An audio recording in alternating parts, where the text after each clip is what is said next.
विश्व शर्मा जी का, माननीय केंद्रीय मंत्री श्री सर्बानंद सोनोवाल जी का।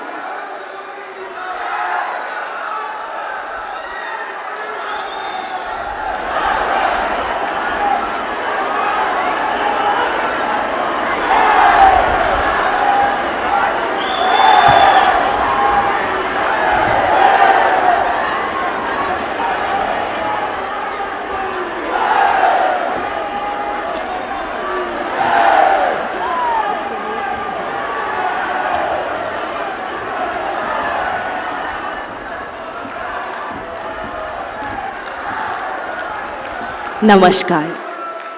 परम आदरणीय प्रधानमंत्री श्री नरेंद्र मोदी जी द्वारा Assam valley fertiliser and chemical company limited के एमोनिया यूरिया प्रकल्प के पवित्र भूमि पूजन के इस स्वर्णिम अवसर पर आप सभी महानुभावों का हम श्रद्धापूर्वक स्वागत करते हैं। अब हम हमारे प्रेरणा स्रोत भारत के माननीय प्रधानमंत्री जी का अभिवादन करना चाहते हैं। मैं असम के माननीय मुख्यमंत्री डॉक्टर हिमंता बिस्वा शर्मा जी से सादर निवेदन करती हूँ कि वे कृपया माननीय प्रधानमंत्री जी का स्वागत सम्मान करें। असम की परंपरा सम्मान का सर्वोच्च प्रतीक गामोसा, हमारी संस्कृति और आदर का विशिष्ट प्रतीक खड़ाई,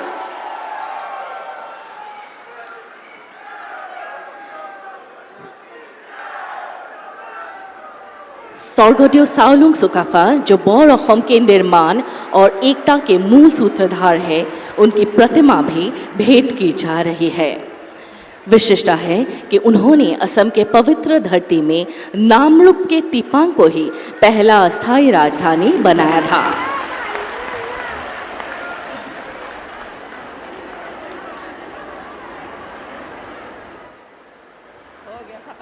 और साथ ही असम के हस्तशिल्प कला का प्रतीक यह हस्त निर्मित गामोसा, जिस पर सुनहरे धागों से माननीय प्रधानमंत्री जी की आकृति बुनी गई है।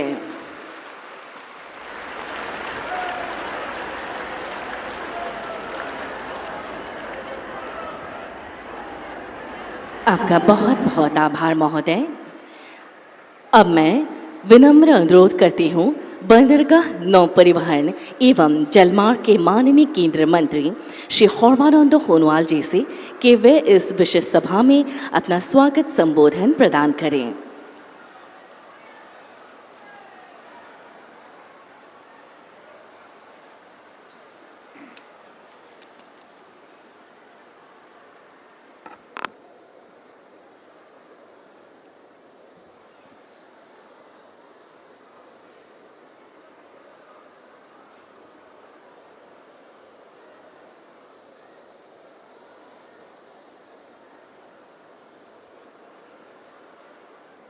नमस्कार। भारत माता की সকলোকে মই আন্তৰিকতাৰে আহ্বান জনাইছো আপোনালোকে সকলোৱে সহযোগ কৰিব। भारत माता की, भारत माता की। আজি দিনটো আমাৰ বাবে অত্যন্ত গৌৰৱৰ দিন আৰু স্মৰণীয় দিন। কাৰণ আজি অসমৰ ৰাইজৰ বাবে, উত্তৰ পূৰ্বাঞ্চলৰ ৰাইজৰ বাবে দেশৰ মাননীয় প্ৰধানমন্ত্ৰী নৰেন্দ্ৰ মোদী ডাঙৰীয়াই আজি এই নামৰূপলৈ আহি আমাৰ নামৰূপ চতুৰ্থ সাৰ কাৰখানা আধাৰশিলা স্থাপন কৰিবৰ বাবে তেখেতে যি মহৎ পদক্ষেপ লৈছে, তাৰ বাবে মই প্ৰথমতে সমগ্ৰ মোৰ ডিব্ৰুগড় লোকসভা সমষ্টিৰ ৰাইজৰ হৈ, অসমৰ ৰাইজৰ হৈ, উত্তৰ পূৰ্বাঞ্চলৰ ৰাইজৰ হৈ মাননীয় প্ৰধানমন্ত্ৰী ডাঙৰীয়াক আন্তৰিকতাৰে শ্ৰদ্ধা সহকাৰে কৃতজ্ঞতা জ্ঞাপন কৰিছোঁ। আমি সকলোৱে জানো আমাৰ দেশৰ সৰ্বাতোতকৈ মৰমৰ আৰু প্ৰিয় নেতাজনে হৈছে নৰেন্দ্ৰ মোদী ডাঙৰীয়া। বৰ্তমান বিশ্বৰ বুকুত সৰ্বাতোতকৈ লোকপ্ৰিয় নেতা হিচাপে পৰিগণিত হৈছে। তেখেতৰ শক্তিশালী পদক্ষেপৰ যোগেদি আজি ভাৰতবৰ্ষক বিশ্বৰ বুকুত অন্যতম শক্তিশালী ৰাষ্ট্ৰ হিচাপে প্ৰতিষ্ঠা কৰাৰ ক্ষেত্ৰত সফলতা অৰ্জন কৰিছে। পৰম শ্ৰদ্ধাৰ মাননীয় প্ৰধানমন্ত্ৰী নৰেন্দ্ৰ মোদী ডাঙৰীয়া, অসমৰ ৰাজ্যপাল লক্ষ্মণ প্ৰসাদ আচাৰ্য ডাঙৰীয়া, অসমৰ মাননীয় জনপ্ৰিয় মুখ্যমন্ত্ৰী শ্ৰদ্ধেয় ডক্টৰ হিমন্ত বিশ্ব শৰ্মা ডাঙৰীয়া, ভাৰত চৰকাৰৰ প্ৰাক্তন মন্ত্ৰী বৰ্তমান ৰাজ্যসভাৰ সদস্য ৰামেশ্বৰ তেলী ডাঙৰীয়া, অসম চৰকাৰৰ মন্ত্ৰী প্ৰশান্ত ফুকন ডাঙৰীয়া, যোগেন মোহন ডাঙৰীয়া, বিমল বৰা ডাঙৰীয়া আৰু আমাৰ মাননীয় বিধায়কসকল, পৰম শ্ৰদ্ধাৰ উপস্থিত ৰাইজ আৰু সাংবাদিক বন্ধুসকল, নামৰূপবাসী ৰাইজে যোৱা প্ৰায় 40টা বছৰ ধৰি নামৰূপত চতুৰ্থটো সাৰ কাৰখানা পাবৰ বাবে আবেদন জনাই আহিছিল আৰু সদৌ অসম ছাত্ৰ সন্থা, অসম জাতীয়তাবাদী যুৱ ছাত্ৰ পৰিষদৰ লগতে নামৰূপৰ শ্ৰমিক সন্থাৰ লগতে বিভিন্ন দল সংগঠনে এই ক্ষেত্ৰত আন্তৰিকতাৰে ভাৰত চৰকাৰক অনুৰোধ জনাই আহিছিল। কিন্তু কংগ্ৰেছে দীৰ্ঘদিন ৰাজত্ব কৰাৰ পাছতো এই খেতিয়কৰ স্পৰ্শকাতৰ এই বিষয়টো কোনোদিনে গুৰুত্ব নিদিলে। কংগ্ৰেছে সম্পূৰ্ণৰূপে আওকাণ কৰাৰ বাবে আমি বহুত পিছুৱাই থাকিব লগা হ'ল।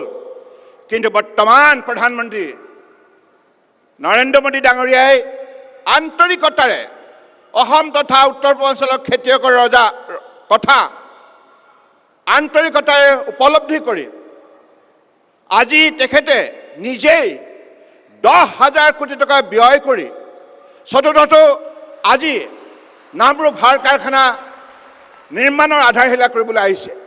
ইয়াতকৈ আৰু আমাৰ খেতিয়ক ৰাইজৰ বাবে কি ডাঙৰ কথা হ'ব পাৰে কওকচোন ৰাইজ, হয়নে নহয়?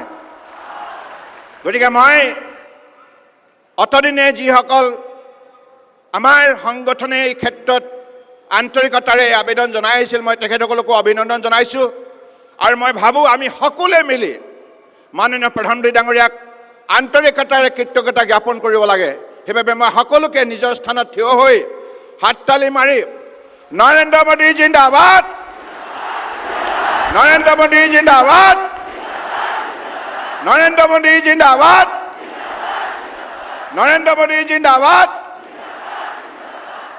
আমি এইখিনি সকলো সময়তে মনত ৰাখিব লাগিব, কাৰণ নৰেন্দ্ৰ মোদী ডাঙৰীয়াও অত্যন্ত দুখীয়া পৰিয়ালৰ এটি সন্তান হিচাপে সদায় দুখীয়া মানুহৰ মনৰ বেদনা গভীৰভাৱে উপলব্ধি কৰিব পাৰে।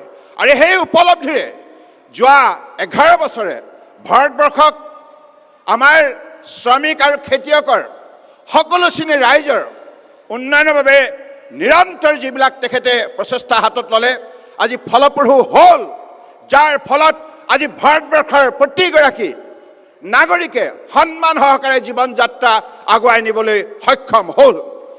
গতিকে মই সেইবাবে আজি এই সভাত মই দীঘলীয়া বক্তব্য দিবলৈ অহা নাই।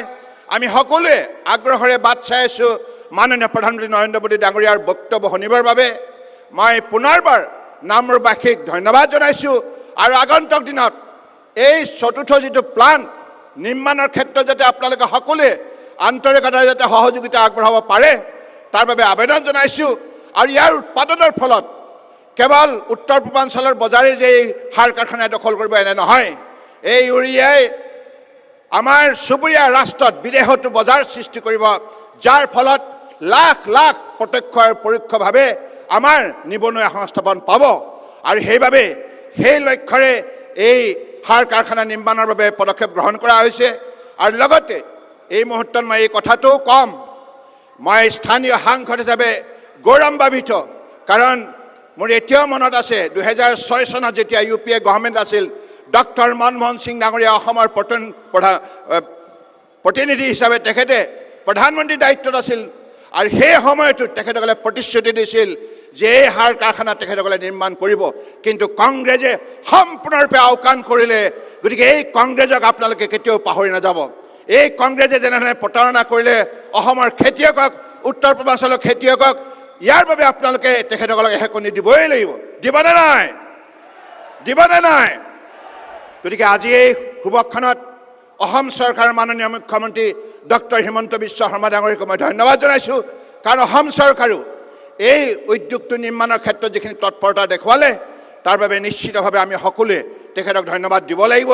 এইখিনি কথাকে কৈ মই সমবেত হ'ব ৰাইজলৈ কৌটি কৌটি প্ৰণিপাত যাচি পুনৰবাৰ মাননীয় প্ৰধানমন্ত্ৰী নৰেন্দ্ৰ মোদী ডাঙৰীয়ালৈ আন্তৰিকতাৰে শ্ৰদ্ধা আৰু কৃতজ্ঞতা জ্ঞাপন কৰি ধন্যবাদ জনাই মোৰ বক্তব্য সামৰিলোঁ। ধন্যবাদ। জয় আই অসম। ভাৰত মাতা কি, ভাৰত মাতা কি। कृतज्ञता महोदय। अब मैं असम के माननीय मुख्यमंत्री डॉक्टर हिमंत बिस्व शर्मा जी से सादर निवेदन करती हूँ कि वे अपना बहुमूल्य संबोधन प्रदान करें। खबर केनेकुवा আপোনালোকৰ? আজি ভাল লাগিছে নে নাই? নামৰূপত ইমান ডাঙৰ কাম এটা হ'ব। সবৰে ভাল লাগিছে? এইফালে ভাল লাগিছে? তেতিয়াহ'লে সকলোৱে মোৰ লগত একেলগে ক'ব, भारत माता की, भारत माता की, नरेंद्र मोदी, नरेंद्र मोदी। बहुत बहुत धन्यवाद। आजिर सभात आमार माजत उपस्थित विश्वर सर्वबृहत सर्वाधिक जनप्रिय नेता आमार सकलोरे आदरर माननीय प्रधानमंत्री नरेंद्र मोदी डांगरिया, অসমৰ সন্মানীয় ৰাজ্যপাল লক্ষ্মণ প্ৰসাদ আচাৰ্যজী ডাঙৰীয়া, সন্মানীয় কেন্দ্ৰীয় মন্ত্ৰী সৰ্বানন্দ সোণোৱাল ডাঙৰীয়া, আমাৰ মাজত উপস্থিত বিমল বৰা ডাঙৰীয়া, যোগেন মহান ডাঙৰীয়া, প্ৰশান্ত ফুকন ডাঙৰীয়া, ৰামেশ্বৰ তেলী ডাঙৰীয়া, সন্মানীয় বিধায়কসকল, আইমাতৃসকল আৰু যুৱক যুৱতী বন্ধু বান্ধৱীসকল, আজি আমাৰ বাবে এটা অত্যন্ত আনন্দ আৰু আবেগৰ দিন। নামৰূপলৈ অহাৰ আগতে মাননীয় প্ৰধানমন্ত্ৰী নৰেন্দ্ৰ মোদী ডাঙৰীয়া গুৱাহাটীৰ বৰাগাঁৱলৈ গৈছিল। অসম আন্দোলনৰ 860 গৰাকী শ্বহীদৰ স্মৃতিত আমি নিৰ্মাণ কৰা শ্বহীদ বেদীলৈ গৈ প্ৰধানমন্ত্ৰী ডাঙৰীয়াই আমাৰ জাতীয় শ্বহীদসকলৰ প্ৰতি শ্ৰদ্ধাঞ্জলি আগবঢ়াইছিলে। ইয়াৰ আগতে ভাৰতৰ কোনো প্ৰধানমন্ত্ৰীয়ে অসম আন্দোলনৰ জাতীয় শ্বহীদসকলক স্বীকৃতি দিয়া নাছিল। আজি আমাৰ বাবে অত্যন্ত গৌৰৱ আৰু আবেগৰ দিন। মই অসমবাসীৰ হৈ মাননীয় প্ৰধানমন্ত্ৰী নৰেন্দ্ৰ মোদী ডাঙৰীয়াক তেখেতৰ এই বিশাল হৃদয়ৰ বাবে আকৌ এবাৰ অসমবাসী ৰাইজৰ হৈ ধন্যবাদ জনাইছোঁ। আজি আমাৰ বাবে এটা আনন্দৰ দিন। 2021 চনৰ নিৰ্বাচনৰ প্ৰচাৰত মই যেতিয়া ইয়ালৈ আহিছিলোঁ, তৰংগ গগৈ ডাঙৰীয়া আৰু আমাৰ ৰাইজে আমাক এটা কথাই কৈছিলে যে নামৰূপ মৃতপ্ৰায় হৈ গৈছে, নামৰূপক জীৱন্ত কৰিব লাগে, প্ৰাণৱন্ত কৰিব লাগে। নামৰূপৰ সাৰ কাৰখানাৰ 4ৰ্থ ইউনিট আৰম্ভ কৰিব লাগে। প্ৰধানমন্ত্ৰী নৰেন্দ্ৰ মোদী ডাঙৰীয়াক আমি নামৰূপৰ ৰাইজৰ আশা আৰু আকাংক্ষাৰ কথা অৱগত কৰিছিলোঁ আৰু আমি তেখেতক কৈছিলোঁ যে 5 লাখ মেট্ৰিক টনৰ এটা ইউৰিয়া উৎপাদনৰ প্ৰকল্প ভাৰত চৰকাৰে প্ৰস্তুত কৰিছিলে, তাক আপুনি অনুমোদন দিব লাগে। আমি বিচাৰিছিলোঁ 5 লাখ মেট্ৰিক টনৰ, আৰু প্ৰধানমন্ত্ৰী ডাঙৰীয়াই আজি ভূমি পূজন কৰিব 12 লাখ মেট্ৰিক টনৰ ইউৰিয়া কোম্পানী।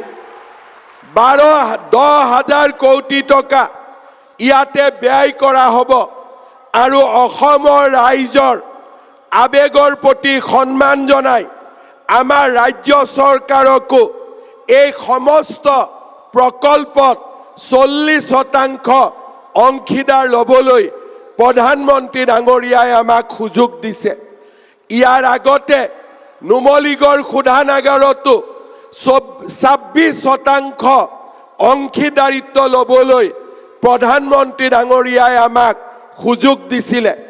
প্ৰধানমন্ত্ৰী ডাঙৰীয়াই বিশ্বাস কৰে যে অসমৰ তেল, অসমৰ গেছ আৰু অসমৰ প্ৰাকৃতিক সম্পদৰ ওপৰত আমাৰ অসমৰ ৰাইজৰ অধিকাৰ আছে আৰু সেয়েহে আজি ইয়াত আৰম্ভ কৰা সাৰ কাৰখানাই হওক, নুমলীগড় শোধানাগাৰেই হওক, ৰাজ্য চৰকাৰ আৰু ৰাজ্যৰ জনগণৰ ইয়াতে অংশীদাৰিত্বৰ প্ৰধানমন্ত্ৰী ডাঙৰীয়াই আমাক সুযোগ আৰু সুবিধা দিছে। শ্ৰদ্ধা ৰাইজ, যোৱা কেইটামান দিনত আমাৰ ৰাজ্যখনৰ বাবে কেইবাটাও প্ৰকল্প প্ৰধানমন্ত্ৰী ডাঙৰীয়াই আমাক উপহাৰ দিছে। ডিগবৈ শোধানাগাৰ আমাক 1 মেট্ৰিক টন ক্ৰুড যাতে আমি শোধন কৰিব পাৰোঁ 760 কোটি টকাৰে নতুন প্ৰকল্পৰ অনুমোদন দিছে। নামৰূপত সাৰ কাৰখানাৰ বাবে 10,000 কোটি টকাৰ অনুমোদন দিছে।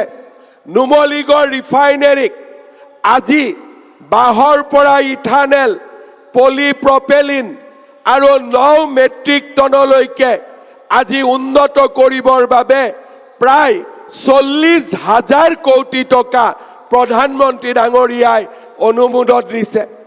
জাগিৰোডত ছেমি কণ্ডাক্টৰ, গুৱাহাটীত বিমানবন্দৰ আৰু ধুবুৰীত থাৰ্মেল পাৱাৰ প্ৰজেক্ট আৰু শিলচৰত নতুন বিমানবন্দৰ, নুমলীগড়ৰ পৰা কলিয়াবৰলৈ কাজিৰঙাৰ ওপৰেদি 32 কিলোমিটাৰৰ এলিভেটেড কৰিডৰ, গহপুৰ আৰু গোলাঘাটৰ মাজত ব্ৰহ্মপুত্ৰৰ তলেদি সুৰংগ নিৰ্মাণৰ প্ৰস্তাৱ, ধলা শদিয়া, বগীবিল, গুৱাহাটী, উত্তৰ গুৱাহাটী, কলিয়া ভোমোৰা, ধুবুৰীত ফুলবাৰী, আজি ব্ৰহ্মপুত্ৰৰ ওপৰত দলং, জিলাই জিলাই মেডিকেল কলেজ, আজি আমাৰ ৰাজ্যখনৰ জীৱনলৈ 2014 চনৰ পিছত মাননীয় প্ৰধানমন্ত্ৰী ডাঙৰীয়াই এক নতুন আশা আৰু নতুন পৰিৱৰ্তনৰ আৰম্ভণি কৰিলে। আমি অসমীয়াই কেতিয়াও কল্পনা কৰা নাছিলোঁ যে এজন প্ৰধানমন্ত্ৰীৰ কাৰ্যকালতে বগীবিলতো দলং হ'ব, ধলাতো দলং হ'ব, নামৰূপতো সাৰ কাৰখানা হ'ব, কলিয়া ভোমোৰাৰ ওপৰতো দলং হ'ব, জাগিৰোডত ছেমি কণ্ডাক্টৰ হ'ব, গুৱাহাটীত অত্যাধুনিক বিমানবন্দৰ হ'ব। আমি অসমীয়াই কেতিয়াও তাক কল্পনা কৰা নাছিলোঁ। আজি আমাৰ ৰাজ্যখনৰ জনজীৱনলৈ প্ৰধানমন্ত্ৰী ডাঙৰীয়াই ভাবিব নোৱাৰা পৰিৱৰ্তন আনিলে। আজি আমি গৌৰৱেৰে সৈতে ক'ব পাৰোঁ যে আমি অসম আজি ভাৰতবৰ্ষৰ ভিতৰতে 5খন সৰ্বশ্ৰেষ্ঠ ৰাজ্য হোৱাৰ দিশত আজি আমি গতি আৰম্ভ কৰিছোঁ। এদিন আমি কৈছিলোঁ যে অসমীয়াই যদি সুযোগ পায়, সুবিধা পায়, অসমীয়াই আকাশ চুব পাৰে। আজি প্ৰধানমন্ত্ৰী ডাঙৰীয়াই প্ৰমাণ কৰি দিলে অসমীয়াই আকাশ চুব পাৰে নহয়, অসমীয়াই আকাশ চুবই। আজি প্ৰধানমন্ত্ৰী ডাঙৰীয়াৰ নেতৃত্বত অসমীয়াই আকাশ চুইছে। মোৰ এতিয়াও মনত আছে প্ৰধানমন্ত্ৰী ডাঙৰীয়াই কৈছিলে যে অসমৰ উন্নতি ইমান হ'ব লাগে, আমি এ ফৰ এপল বুলি নকম, এ ফৰ অসম বুলি আমি কম। আজি সেই দিন আজি আহি পৰিছে। আজি বিকাশৰ উৎসৱ, চাৰিওফালে বিকাশৰ উৎসৱ, জাতি মাটি ভেটি ৰক্ষাৰ অটল প্ৰতিজ্ঞা আৰু বিকাশৰ আনন্দ। এফালে বিকাশ, এফালে অস্তিত্ব ৰক্ষাৰ মহাৰণ আমি আমাৰ ৰাজ্যখনক ভৱিষ্যত প্ৰজন্মৰ বাবে সুৰক্ষিত কৰাৰ বাবে প্ৰচেষ্টা কৰিছো আৰু তাৰ লগে লগে আমাৰ ৰাজ্যখন ভাৰতৰ ভিতৰতে এখন সৰ্বশ্ৰেষ্ঠ ৰাজ্যলৈ পৰিণত হওক মোদী ডাঙৰীয়াৰ নেতৃত্বত আমি কাম কৰিছো শ্ৰদ্ধাৰ ৰাইজ আমি সঁচাকৈ আনন্দিত মই কেতিয়াও কল্পনা কৰা নাছিলো যে এজন প্ৰধানমন্ত্ৰী আমি আমাৰ ৰাজ্যৰ পৰা মনমোহন সিঙক ৰাজ্যসভালৈ পঠিয়াইছিলো প্ৰধানমন্ত্ৰী কৰিছিলো তেওঁৰ দিনতেই সেমিকণ্ডাক্টৰ হ'ব পাৰিলেহেঁতেন তেওঁৰ দিনতেই আজি নামৰূপত সাৰ কাৰখানা হ'ব পাৰিলেহেঁতেন কিন্তু অসমীয়াই সেই সুযোগ নাপালে আজি প্ৰধানমন্ত্ৰী ডাঙৰীয়াই আমাৰ আবেগক সন্মান জনাই আমাৰ বিকাশত সহযোগিতা আগবঢ়াই আৰু অসমীয়া যুৱকে নতুন দিগন্ত চুব তাৰ বাবে মোদী ডাঙৰীয়াই আমাক সকলো দিশৰ পৰা সহযোগিতা কৰিছে আমি কৃতজ্ঞ জাতি মোৰ এতিয়াও মনত আছে অসমীয়া ভাষাক ক্লাসিক্যাল ল্যাঙ্গুয়েজ কৰাৰ কথা আছিলে মোদী ডাঙৰীয়াক আমি কৈছিলো যে আমাৰ ভাষা জননী সুৰক্ষিত হ'ব লাগে মোদী ডাঙৰীয়াই সিদ্ধান্ত লৈছিল যে আমাৰ অসমীয়া ভাষা ধ্ৰুপদী ভাষালৈ ৰূপান্তৰিত হ'ব মোদী ডাঙৰীয়াক আমি অনুৰোধ কৰিছিলো প্ৰধানমন্ত্ৰী ডাঙৰীয়া চৰাইদেউক বিশ্ব ঐতিহ্যৰ স্বীকৃতি দিব লাগে মোদী ডাঙৰীয়াৰ প্ৰচেষ্টা চৰাইদেউৱে বিশ্ব ঐতিহ্যৰ স্বীকৃতি পালে মোদী ডাঙৰীয়াক আমি অনুৰোধ কৰিছিলো লাচিত বৰফুকনৰ সুবিশাল প্ৰতিমা আপুনি আমাক দিয়ক মোদী ডাঙৰীয়াক অনুৰোধ কৰিছিলো আমি যে আমাৰ জাতিটোক সুৰক্ষিত কৰিবৰ বাবে আপুনি আমাক নতুন নতুন প্ৰকল্প দিয়ক আমাৰ জাতিটোক আগুৱাই লৈ যাবৰ বাবে সুবিধা দিয়ক আজি ৰেলপথ নেশ্যনেল হাইৱে আজি উৰণ পথ আৰু এতিয়া পানীৰ তলেদি সুৰংগ আমাৰ জাতিয়ে কেতিয়াও কল্পনা কৰিব নোৱাৰা প্ৰত্যেকটো কাম আজি মোদী ডাঙৰীয়াৰ নেতৃত্বত বাস্তৱত ৰূপায়িত হৈছে আজি এই নামৰূপৰ পবিত্ৰ ভূমি য'ত স্বৰ্গদেউ চাওলুং চুকাফাই আহি প্ৰথমতে বাহৰ পাতি বৰ অসম নিৰ্মাণৰ প্ৰতিজ্ঞা কৰিছিলে সেই পবিত্ৰ নামৰূপ টিপামৰ ভূমিত আজি প্ৰধানমন্ত্ৰী ডাঙৰীয়াই অসমৰ বিকাশ আৰু উন্নয়নৰ এক নতুন সপোন আমাক দিবলৈ আহিছে এয়া আমাৰ জাতিটোৰ বাবে গৌৰৱৰ বিষয় এয়া অসমীয়াৰ বাবে গৌৰৱৰ বিষয় মই পুনৰ এবাৰ কৃতজ্ঞ অসমীয়া জাতিৰ হৈ প্ৰধানমন্ত্ৰী ডাঙৰীয়াক ধন্যবাদ আৰু অভিনন্দন জনাইছো প্ৰধানমন্ত্ৰী ডাঙৰীয়াক আমি আশ্বাস দিছো আমি আপোনাৰ এই অৱদানক আমি কেতিয়াও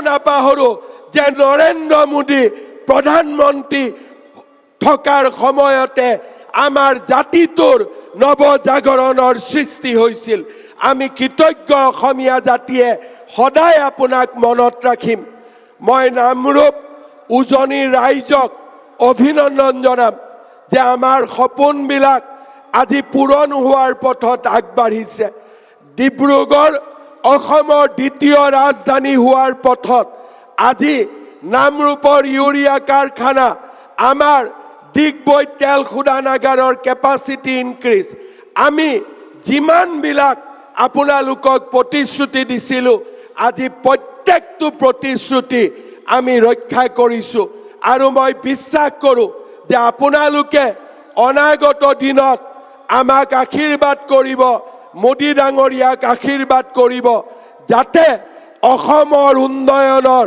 এই অনিৰুদ্ধ যাত্ৰাক আমি আগুৱাই লৈ যাব পাৰো আশীৰ্বাদ কৰিবনে নাই আপোনালোকে সকলোৱে কৰিবনে নাই সকলোৱে মুদি ডাঙৰীয়াক আশীৰ্বাদ কৰিবনে নাই? সকলোৱে মোৰ লগত আকৌ এবাৰ ক'ব নৰেন্দ্ৰ মোদী। সকলোৱে ক'ব গগনভেদী শব্দৰে ক'ব নৰেন্দ্ৰ মোদী, নৰেন্দ্ৰ মোদী।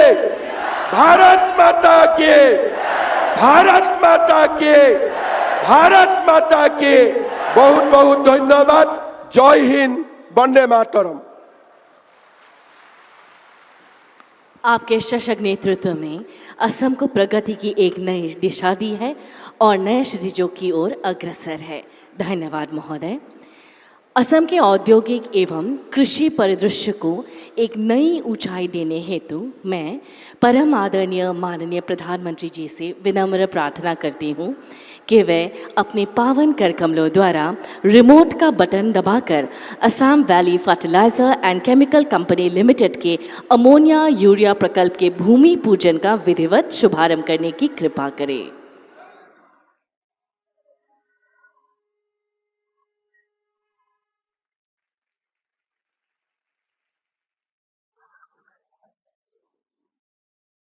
असम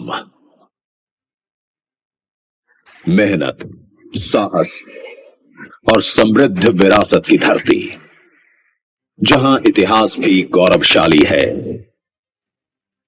और भविष्य भी नई संभावनाओं से भरा हुआ।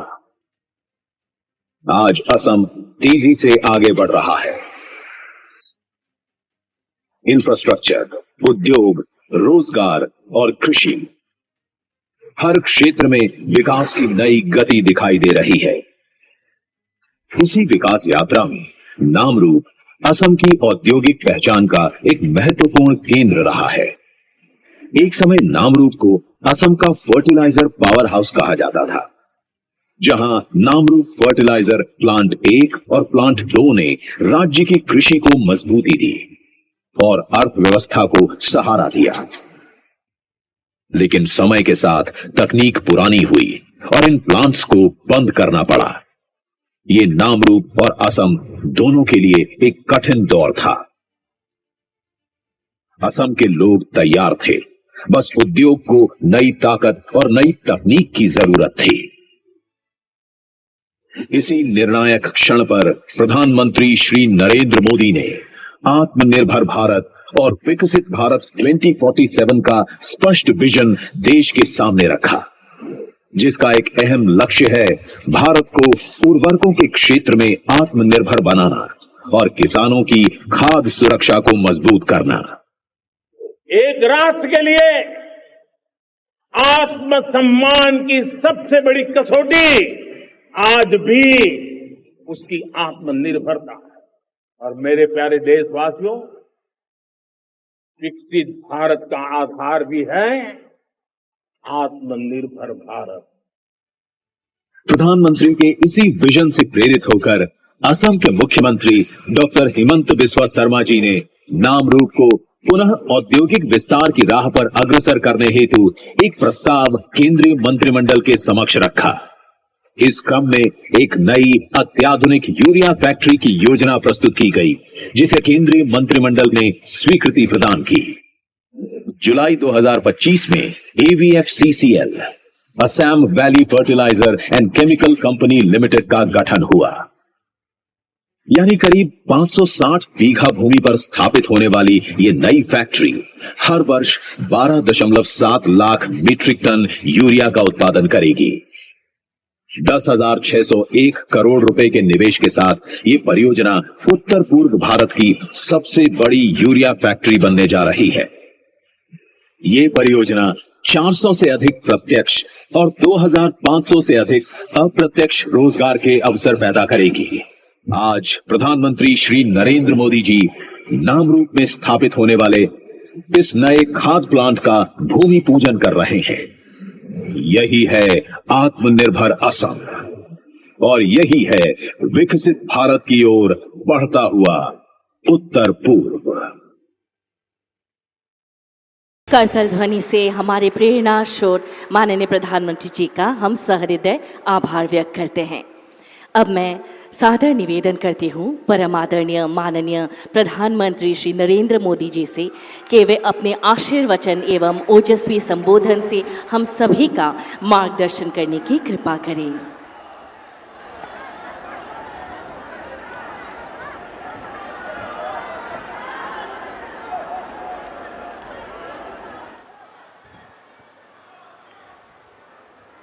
उज्जनीर रायज केन्या से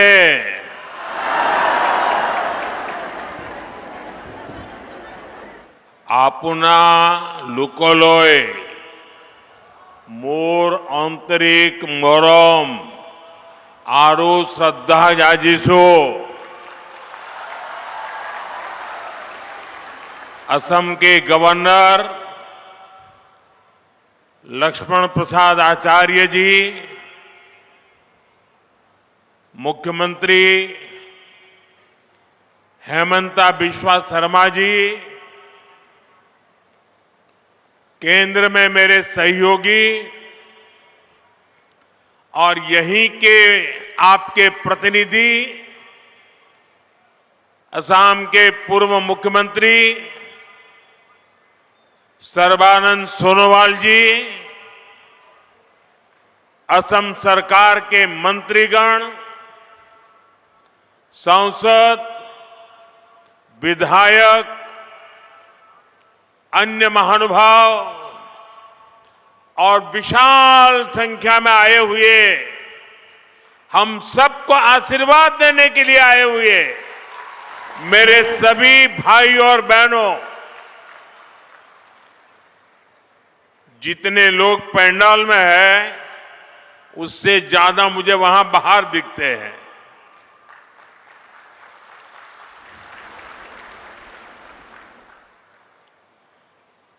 सोलुंग सुकापा और महावीर लसित बोरफुकन जैसे वीरों की ये धरती, भीमबर देवरी, शहीद कुशल कुंवर, मोरान राजा बड़ौसा, मालती मैम, इंदिरा मिरी, स्वर्गदेव सर्बानंद सिंह और वीरांगना सती साधनी की ये भूमि मैं उजनी असम की इस महान मिट्टी को श्रद्धापूर्वक नमन करता हूं।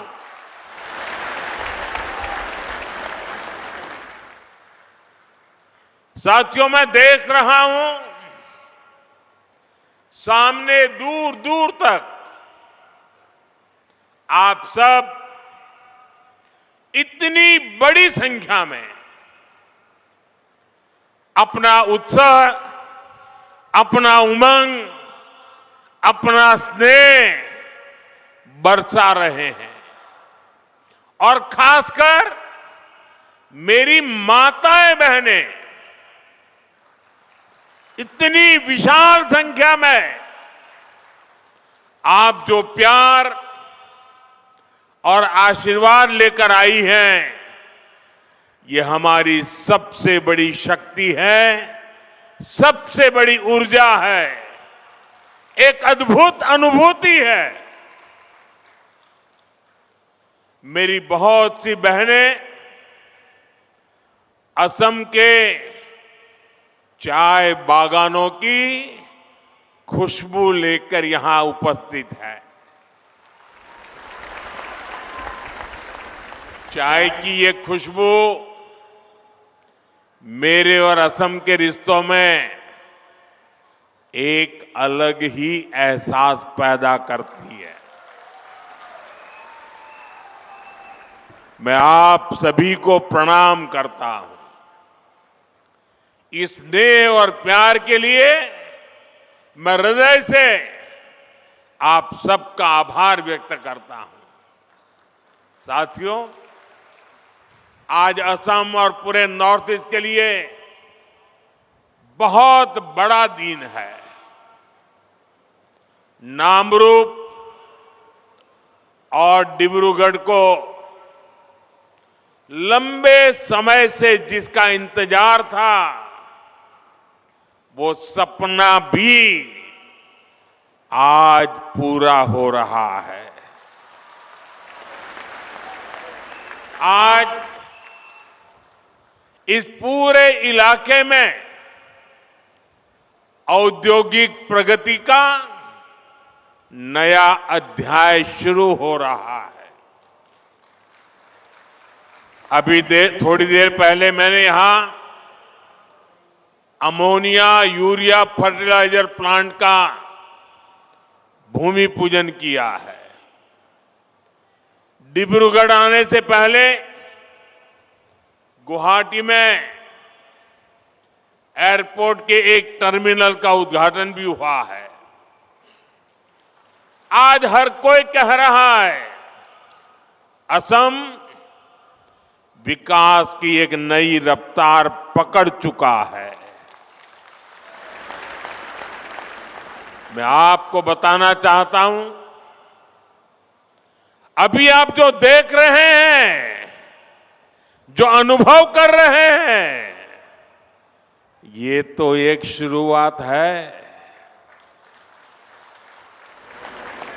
हमें तो असम को बहुत आगे लेकर के जाना है। आप सबको साथ लेकर के आगे बढ़ना है।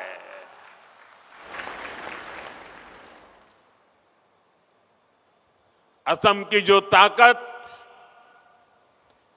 और असम की भूमिका अहोम साम्राज्य के दौर में थी, विकसित भारत में असम वैसी ही ताकतवर भूमि बनाएंगे। नए उद्योगों की शुरुआत, आधुनिक इंफ्रास्ट्रक्चर का निर्माण, सेमीकंडक्टर्स, उसकी मैन्युफैक्चरिंग, कृषि के क्षेत्र में नए अवसर,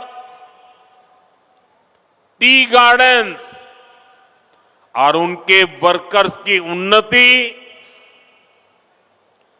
पर्यटन में बढ़ती संभावनाएं, असम हर क्षेत्र में आगे बढ़ रहा है। मैं आप सभी को और देश के सभी किसान भाई बहनों को इस आधुनिक फर्टिलाइजर प्लांट के लिए बहुत बहुत शुभकामनाएं देता हूं। मैं आपको गुवाहाटी एयरपोर्ट के नए टर्मिनल के लिए भी बधाई देता हूं। बीजेपी की डबल इंजन सरकार में उद्योग और कनेक्टिविटी की जुगलबंदी असम के सपनों को पूरा कर रही है और साथ ही हमारे युवाओं को नए सपने देखने का हौसला भी दे रही है। साथियों, विकसित भारत के निर्माण में देश के किसानों की, यहां के अन्नदाताओं की बहुत बड़ी भूमिका है। इसलिए हमारी सरकार किसानों के हितों को सर्वोपरि रखते हुए दिन रात काम कर रही है। यहां आप सभी को किसान हितैषी योजनाओं का लाभ दिया जा रहा है। कृषि कल्याण की योजनाओं के बीच ये भी जरूरी है कि हमारे किसानों को खाद की निरंतर सप्लाई मिलती रहे। आने वाले समय में ये यूरिया कारखाना ये सुनिश्चित करेगा। इस फर्टिलाइजर प्रोजेक्ट पर करीब 11,000 करोड़ रुपए खर्च किए जाएंगे। यहां हर साल 12 लाख मैट्रिक टन से ज्यादा खाद बनेगी। जब उत्पादन यही होगा तो सप्लाई तेज होगी, लॉजिस्टिक का खर्चा घटेगा। साथियों, नाम रूप की ये यूनिट रोजगार, स्वरोजगार के हजारों नए अवसर भी बनाएगी। प्लांट के शुरू होते ही अनेकों लोगों को यहीं पर स्थायी नौकरी भी मिलेगी। इसके अलावा जो काम प्लांट के साथ जुड़ा होता है, मरम्मत हो, सप्लाई हो, कंस्ट्रक्शन का बहुत बड़ी मात्रा में काम होगा, यानी अनेक काम होते हैं। इन सब में भी यहां के स्थानीय लोगों को और खास करके मेरे नौजवानों को रोजगार मिलेगा। लेकिन भाइयों बहनों, आप सोचिए, किसानों के कल्याण के लिए काम बीजेपी सरकार आने के बाद ही क्यों हो रहा है? हमारा नामरूप तो दशकों से खाद्य उत्पादन का केंद्र था। एक समय था जब यहां बनी खाद से नॉर्थ ईस्ट के खेतों को ताकत मिलती थी, किसानों की फसलों को सहारा मिलता था। जब देश के कई हिस्सों में खाद की आपूर्ति चुनौती बनी, तब भी नामरूप किसानों के लिए उम्मीद बना रहा। लेकिन पुराने कारखानों की टेक्नोलॉजी के समय के साथ पुरानी होती गई और कांग्रेस की सरकारों ने कोई ध्यान नहीं दिया। नतीजा ये हुआ कि नामरूप प्लांट की कई यूनिट्स इसी वजह से बंद होती गई। पूरे नॉर्थ ईस्ट के किसान परेशान होते रहे, देश के किसानों को भी तकलीफ हुई, उनकी आमदनी पर चोट पड़ती रही, खेती में तकलीफें बढ़ती गई। लेकिन कांग्रेस वालों ने इस समस्या का कोई हल ही नहीं निकाला। वो अपनी मस्ती में ही रहे। आज हमारी डबल इंजन सरकार कांग्रेस द्वारा पैदा की गई उन समस्याओं का समाधान भी कर रही है। साथियों, असम की तरह ही देश के दूसरे राज्यों में भी खाद की कितनी ही फैक्ट्रियां बंद हो गई थी। आप याद करिए, तब किसानों के क्या हालत थे। यूरिया के लिए किसानों को लाइनों में लगना पड़ता था, यूरिया की दुकानों पर पुलिस लगानी पड़ती थी, पुलिस किसानों पर लाठी बरसाती थी। भाइयों बहनों, कांग्रेस ने जिन हालातों को बिगाड़ा था, हमारी सरकार उन्हें सुधारने के लिए एड़ी चोटी की ताकत लगा रही है। और इन्होंने इतना बुरा किया कि 11 साल से मेहनत करने के बाद भी अभी मुझे और बहुत कुछ करना बाकी है। कांग्रेस के दौर में फर्टिलाइजर फैक्ट्रियां बंद होती थी, जबकि हमारी सरकार ने गोरखपुर, सिंदरी, बरौनी, रामागुंडम जैसे अनेक प्लांट शुरू किए हैं। इस क्षेत्र में प्राइवेट सेक्टर को भी बढ़ावा दिया जा रहा है। आज इसी का नतीजा है, हम यूरिया के क्षेत्र में आने वाले कुछ समय में आत्मनिर्भर हो सके, उस दिशा में मजबूती से कदम रख रहे हैं। साथियों, 2014 में देश में सिर्फ 225 लाख मैट्रिक टन यूरिया का ही उत्पादन होता था। आपको आंकड़ा याद रहेगा? आंकड़ा याद रहेगा? आपने मुझे काम दिया 10-11 साल पहले, तब उत्पादन होता था 225 लाख मैट्रिक टन। ये आंकड़ा याद रखिए।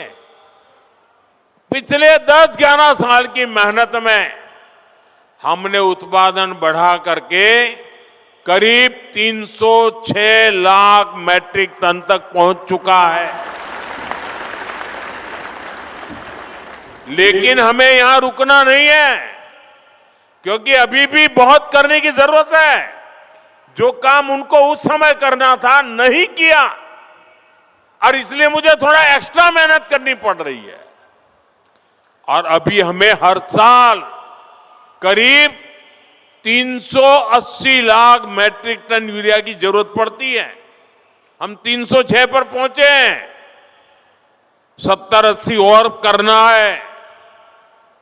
लेकिन मैं देशवासियों को विश्वास दिलाता हूं, हम जिस प्रकार से मेहनत कर रहे हैं, जिस प्रकार से योजना बना रहे हैं, और जिस प्रकार से मेरे किसान भाई बहन हमें आशीर्वाद दे रहे हैं, हम हो सके उतना जल्दी इस गैप को भरने में कोई कमी नहीं रखेंगे।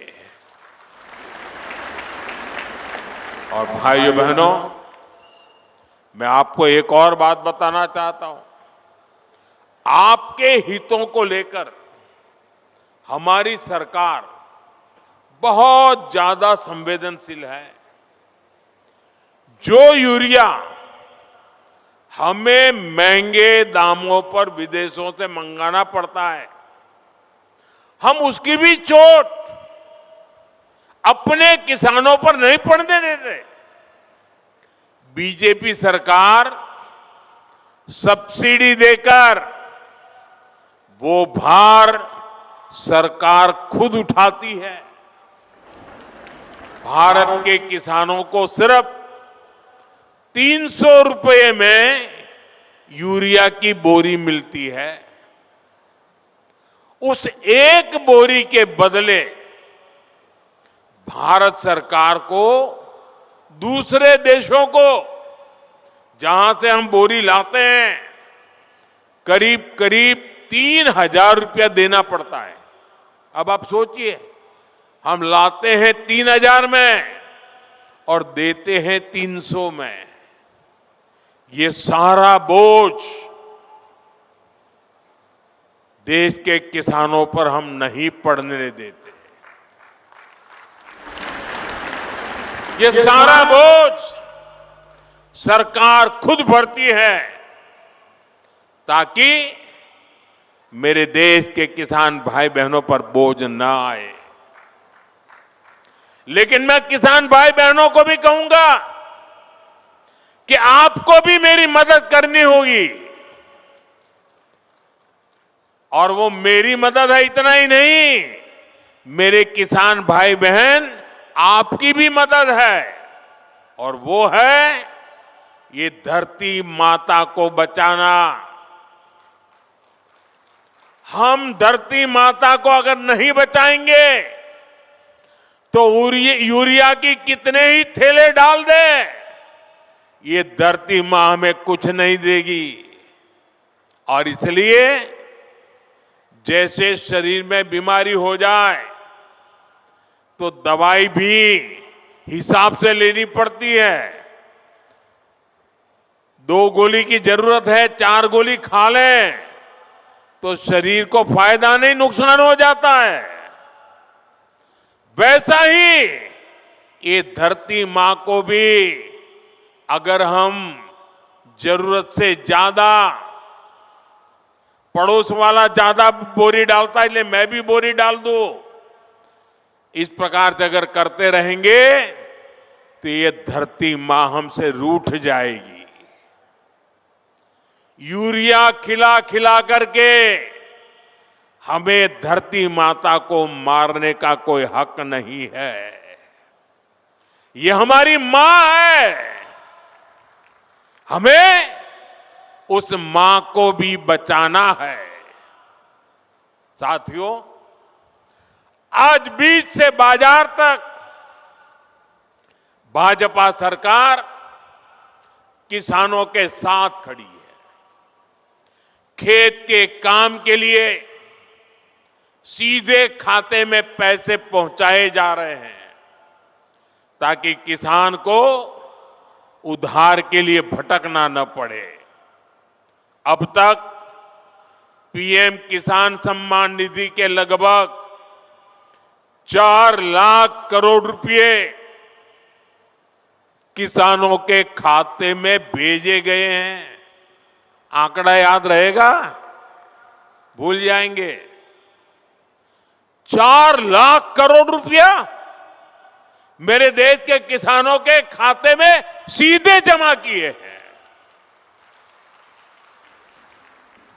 इसी साल किसानों की मदद के लिए 35,000 करोड़ रुपए की 2 योजनाएं, नई योजनाएं शुरू की है। 35,000 करोड़। पीएम धन धान्य कृषि योजना और दलहन आत्मनिर्भरता मिशन, इससे खेती को बढ़ावा मिलेगा। साथियों, हम किसानों की हर जरूरत को ध्यान रखते हुए काम कर रहे हैं। खराब मौसम की वजह से फसल नुकसान होने पर किसान को फसल बीमा योजना का सहारा मिल रहा है। फसल का सही दाम मिले, इसके लिए खरीद की व्यवस्था सुधारी गई है। हमारी सरकार का साफ मानना है कि देश तभी आगे बढ़ेगा जब मेरा किसान मजबूत होगा, और इसके लिए हर संभव प्रयास किए जा रहे हैं। साथियों, केंद्र में हमारी सरकार बनने के बाद हमने किसान क्रेडिट कार्ड की सुविधा से पशुपालकों और मछली पालकों को भी जोड़ दिया था। किसान क्रेडिट कार्ड केसीसी, ये केसीसी की सुविधा मिलने के बाद हमारे पशुपालक, हमारे मछली पालन करने वाले, इन सबको खूब लाभ उठा रहा है। केसीसी से इस साल किसानों को, ये आंकड़ा भी याद रखो, केसीसी से इस साल किसानों को 10 लाख करोड़ रुपए से ज्यादा की मदद दी गई है।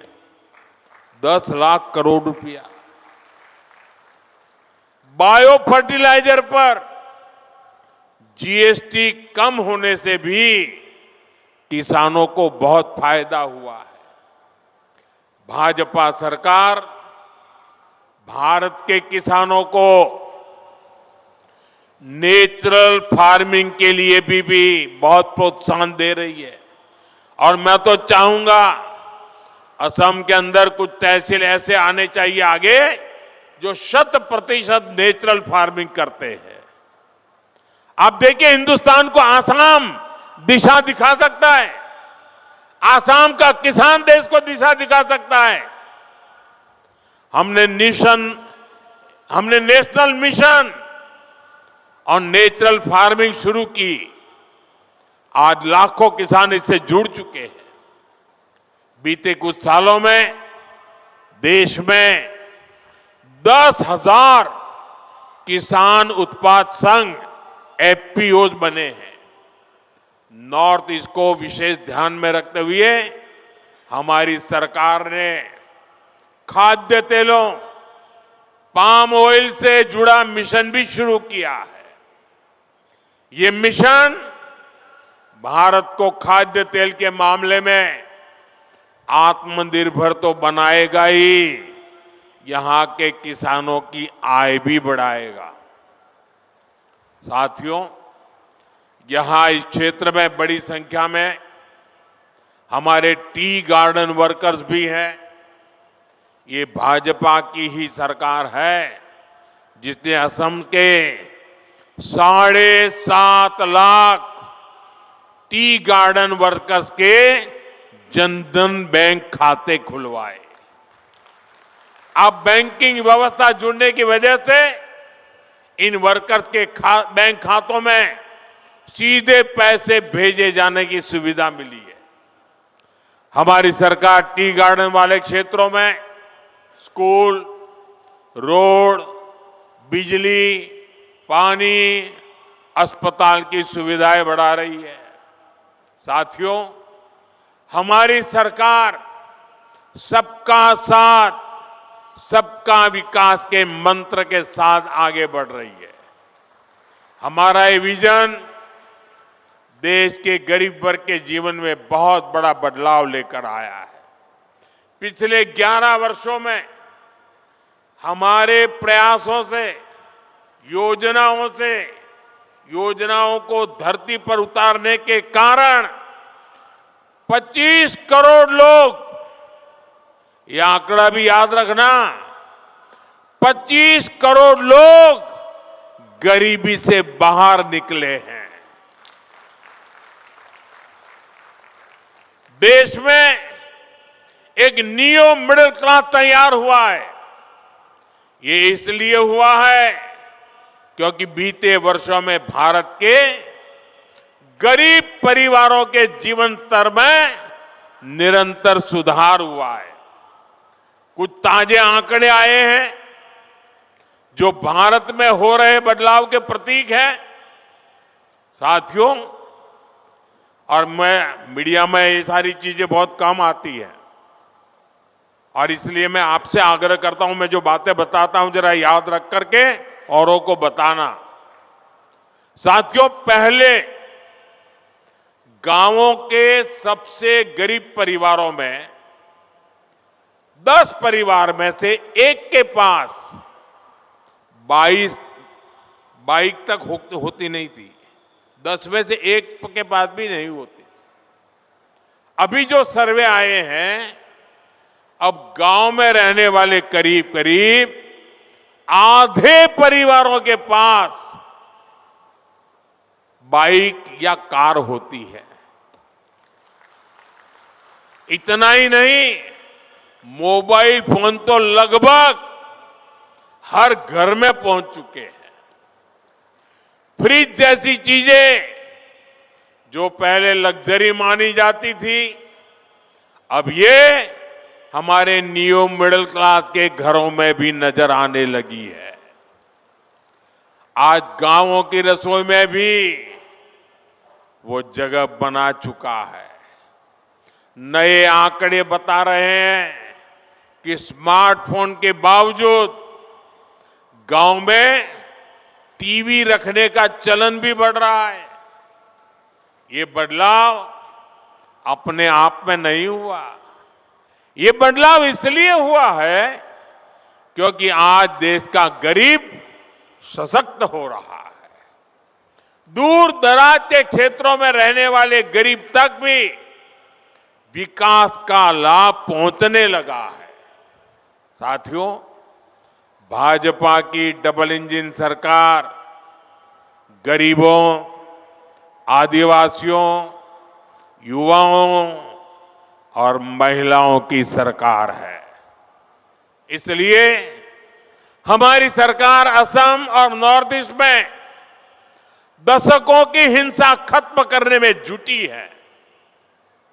हमारी सरकार ने हमेशा असम की पहचान और असम की संस्कृति को सर्वोपरि रखा है।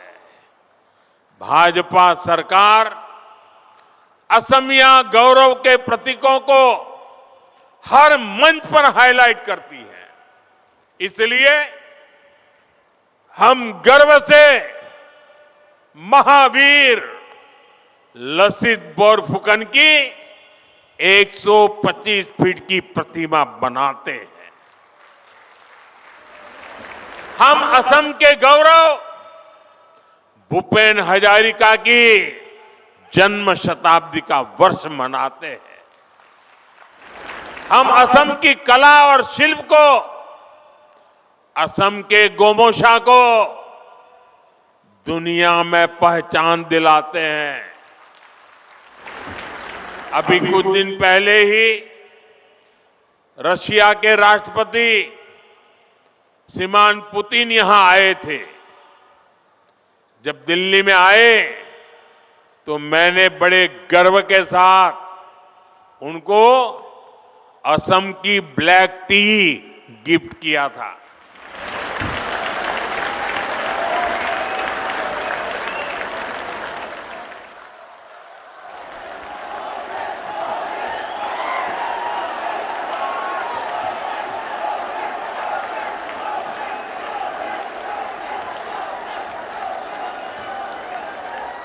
हम असम की मान मर्यादा बढ़ाने वाले हर काम को प्राथमिकता देते हैं। लेकिन भाइयों बहनों, भाजपा जब ये काम करती है तो सबसे ज्यादा तकलीफ कांग्रेस को होती है। आपको याद होगा, जब हमारी सरकार ने भूपेन दा को भारत रत्न दिया था तो कांग्रेस ने खुलकर उसका विरोध किया था। कांग्रेस के राष्ट्रीय अध्यक्ष ने कहा था कि मोदी नाचने गाने वालों को भारत रत्न दे रहा है। मुझे बताइए, ये भूपेन दा का अपमान है कि नहीं है? कला संस्कृति का अपमान है कि नहीं है? असम का अपमान है कि नहीं है? ये कांग्रेस दिन रात करती है अपमान करना। हमने असम में सेमीकंडक्टर यूनिट लगवाई तो भी कांग्रेस ने इसका विरोध किया। आप मत भूलिए, यही कांग्रेस सरकार थी जितने इतने दशकों तक टी कम्युनिटी के भाई बहनों को जमीन के अधिकार नहीं मिलने दिए।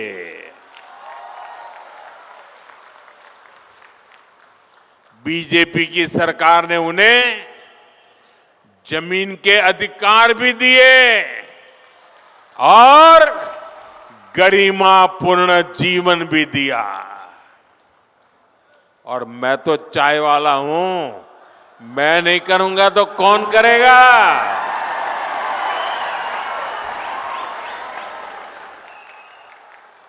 ये कांग्रेस अब भी देश विरोधी सोच को आगे बढ़ा रही है। ये लोग असम के जंगल, जमीन पर उन बांग्लादेशी घुसपैठियों को बसाना चाहते हैं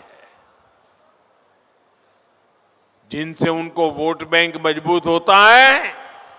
आप बर्बाद हो जाए, उनको इनकी परवाह नहीं है, उनको अपनी वोट बैंक मजबूत करनी है। भाइयों बहनों, कांग्रेस को असम और असम के लोगों से, आप लोगों की पहचान से कोई लेना देना नहीं है। इनको केवल सत्ता, सरकार और फिर जो काम पहले करते थे वो करने में इंटरेस्ट है। इसलिए इन्हें अवैध बांग्लादेशी घुसपैठिए ज्यादा अच्छे लगते हैं। अवैध घुसपैठियों को कांग्रेस ने ही बचाया और कांग्रेस ही उन्हें बचा रही है।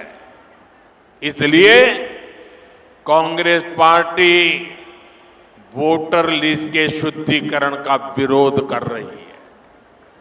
तुष्टीकरण और वोट बैंक के इस कांग्रेसी जहर से हमें असम को बचाकर रखना है।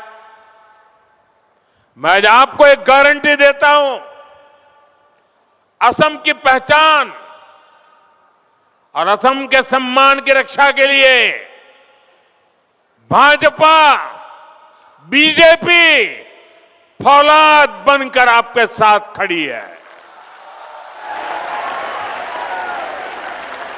साथियों, विकसित भारत के निर्माण में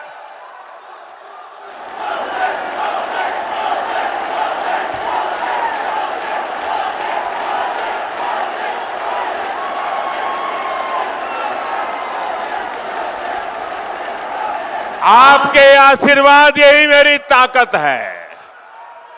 आपका ये प्यार यही मेरी पूंजी है और इसीलिए पल पल आपके लिए जीने का मुझे आनंद आता है। विकसित भारत निर्माण में पूर्वी भारत की हमारे नॉर्थ ईस्ट की भूमिका लगातार बढ़ रही है। मैंने पहले भी कहा है कि पूर्वी भारत भारत के विकास का ग्रोथ इंजन बनेगा। नाम रूप की ये नई यूनिट इसी बदलाव की मिसाल है। यहां जो खाद बनेगी वो सिर्फ असम के खेतों तक नहीं रुकेगी, ये बिहार, झारखंड, पश्चिम बंगाल और पूर्वी उत्तर प्रदेश तक पहुंचेगी। ये कोई छोटी बात नहीं है। ये देश की खास जरूरत में नॉर्थ ईस्ट की भागीदारी है। नामरूप जैसे प्रोजेक्ट ये दिखाते हैं कि आने वाले समय में नॉर्थ ईस्ट आत्मनिर्भर भारत का बहुत बड़ा केंद्र बनकर उभरेगा। सच्चे अर्थ में अष्टलक्ष्मी बनकर के रहेगा। मैं एक बार फिर आप सभी को नए फर्टिलाइजर प्लांट की बधाई देता हूं। मेरे साथ बोलिए, भारत माता की, भारत माता की। और इस वर्ष तो वंदे मातरम के 150 साल हमारे गौरवपूर्ण पल। आइए हम सब बोले, वंदे वंदे वंदे वंदे वंदे वंदे वंदे वंदे वंदे।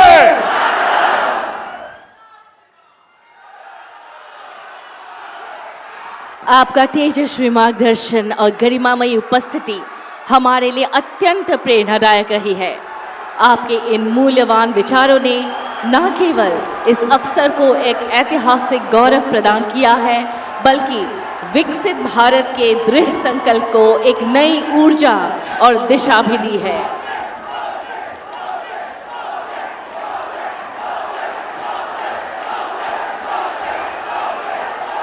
आज का यह दिन असम के औद्योगिक एवं कृषि परिदृश्य में एक स्वर्णिम अध्याय के रूप में सदा स्मरणीय रहेगा। इस भव्य